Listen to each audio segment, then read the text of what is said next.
Chapter 7. The lights he had switched on were a couple of standard lamps only, that worked from plugs in the wall.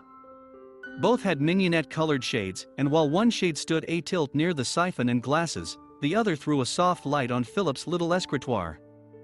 As he sat, the light crossed his breast only, leaving his face in a half-transparent obscurity. A few yards away, the entrance to the studio made a dead black oblong, so completely without trace of the evening light that must still be lingering in the world outside that I judged that the dark blue roof blinds were still drawn. I suppose it was these roof blinds, and Philip's apparent disinclination to have them touched, that brought my surmises with regard to Monty Rook into my mind again.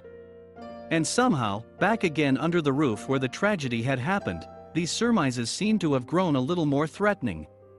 Why this alteration of values should take place in me I didn't know, but there it undeniably was, hovering, so to speak, in the spaces above the unlighted chandelier, approaching as it were to the very edge of the penumbra that crossed our host's breast, and accumulated as in some dark powerhouse beyond the threshold of the black studio doorway.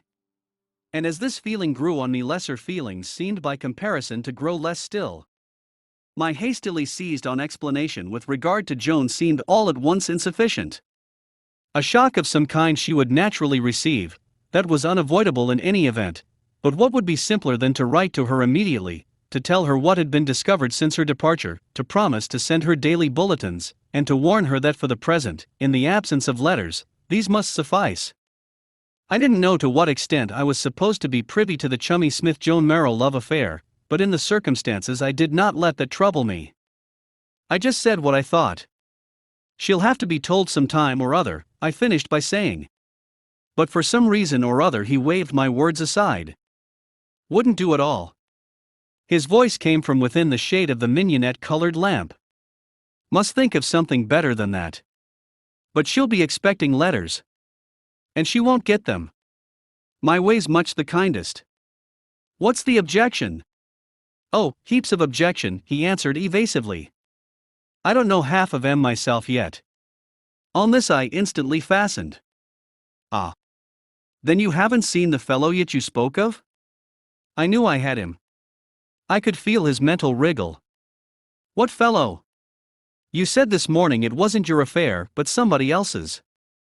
"The fellow I mean is the somebody else." He spoke slowly. "Do you mean Rook? You didn't mention any name." "I mean Rook if it was Rook." This time we had to wait a long time for an answer, but at any rate it cleared the air when it did come. It was Rook. I don't remember very clearly exactly what I did say, but I meant Rook, he admitted. "You say he's taken Mrs. Cunningham home. He's coming back, I suppose?" With remarkable grimness Philip replied, "You bet he is." "You mean you told him to?" "Yes, and I told him to be pretty quick unless he wanted to drive me crazy. I said I'd give him time for dinner at the Parakeet though. I was waiting for him when you came in." "Then well, to put it plainly, do you want us to clear off?" "No, at any rate wait a bit," he answered irresolutely. "I don't suppose he'll be long now." I don't know how much longer we should have continued to spar like this had not Hubbard suddenly put a question. He had evidently been thinking it over for some time, and he took care, with a preliminary I say and a pause, that he had Dale's attention before putting it. "I say," he said quietly, "about when you came up from below this morning.